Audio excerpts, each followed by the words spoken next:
رسول اللہ صلی اللہ علیہ وسلم نے فرمایا، جب تم میں سے کوئی شخص مر جاتا ہے تو صبح و شام اس کا ٹھکانہ جنت یا جہنم میں اس کو دکھلایا جاتا ہے اور اس سے کہا جاتا ہے کہ یہ تمہارا ٹھکانہ ہے، یہاں تک کہ تم اپنی قبر سے اٹھائے جاؤ گے۔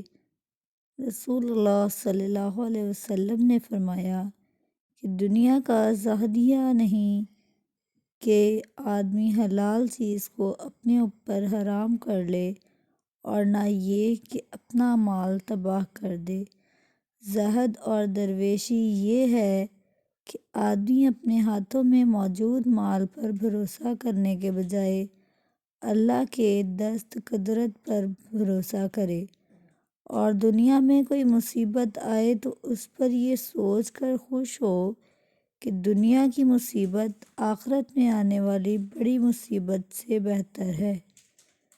پل صراط۔ رسول اللہ عالم نے فرمایا کہ پل صراط جہنم کے دونوں کناروں پر رکھا جائے گا، اس پر 7 ان کے کانٹوں کی طرح کانٹے ہوں گے، پھر لوگ اس پر سے گزرنا شروع کریں گے تو بعض لوگ صحیح سلامت گزر جائیں گے، بعض لوگوں کے کچھ اعضاء کٹ کر جہنم میں گر پڑیں گے پھر نجات پائیں گے، بعض لوگ اسی پر اٹکے رہیں گے اور بعض اوندھے منہ جہنم میں گریں گے۔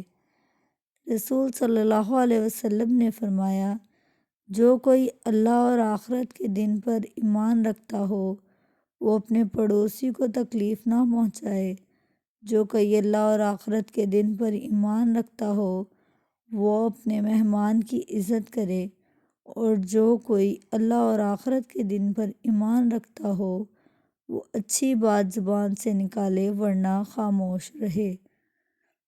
3 آدمی جن کی آنکھیں جہنم کو نہ دیکھیں گی۔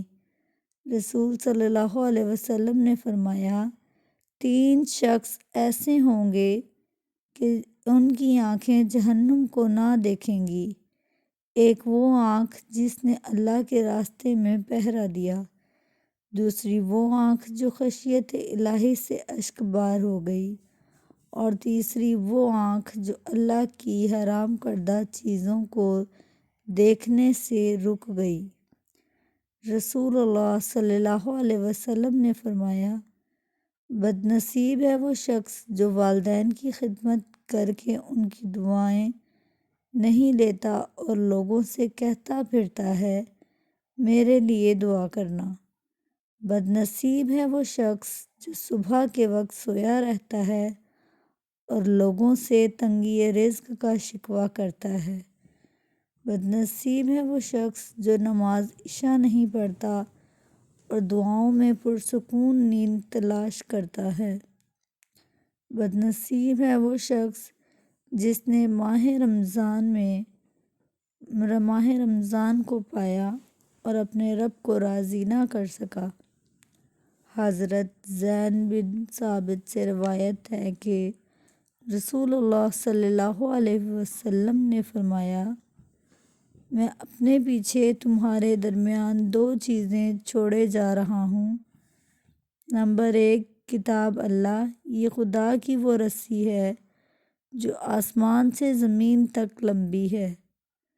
میری اولاد، میرے اہل بیت، یہ دونوں جدا نہیں ہوں گے یہاں تک کہ حوض کوثر پر میرے پاس آئیں گے۔